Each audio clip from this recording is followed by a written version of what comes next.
పంచాయతీ ఎన్నికల కోడ్ అమల్లో ఉండగా అధికారిక కార్యక్రమాలతో ప్రచారం చేస్తున్న ముఖ్యమంత్రి రేవంత్ రెడ్డిపై చర్యలు తీసుకోవాలని తెలంగాణ జాగృతి అధ్యక్షురాలు కవిత రాష్ట్ర ఎన్నికల సంఘాన్ని కోరారు.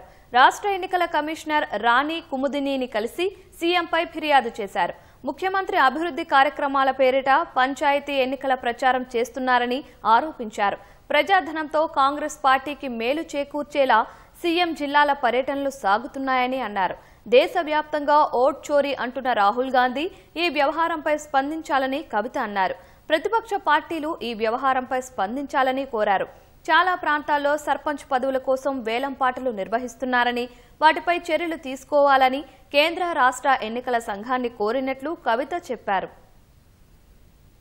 గ్రామాలలో సర్పంచులను ఎన్నుకునేటప్పుడు మీరు ఓటు సరిగ్గా చూసి వేయండి అని చెప్పి ముఖ్యమంత్రి గారు చెప్పినటువంటి అంశాలను కూడా మేము కాపీ చేసి మరి వారికి చూపించడం జరిగింది. కానీ తెలంగాణ రాష్ట్ర ముఖ్యమంత్రిగా తెలంగాణ రాష్ట్ర ప్రభుత్వ ఖజానా నుంచి ఖర్చు చేసి మేము ఓపెనింగ్లు చేస్తాం, అభివృద్ధి కార్యక్రమాలు చేస్తామనే నెపంతో అక్కడికి వెళ్ళి అక్కడ గ్రామ పంచాయతీ ఓట్లు అడగడం అన్నది ఇది ఫేర్ కాదు, ఇది కరెక్ట్ కాదు. దీనికి ఖచ్చితంగా సవరించాలి.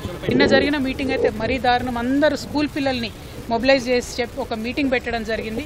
ఇది చాలా దారుణం, అన్యాయం. ఇది ఖచ్చితంగా ఒక అన్డ్యూ అడ్వాంటేజ్ గవర్నమెంట్కి సర్పంచ్ ఎన్నికల్లో ఇస్తుంది.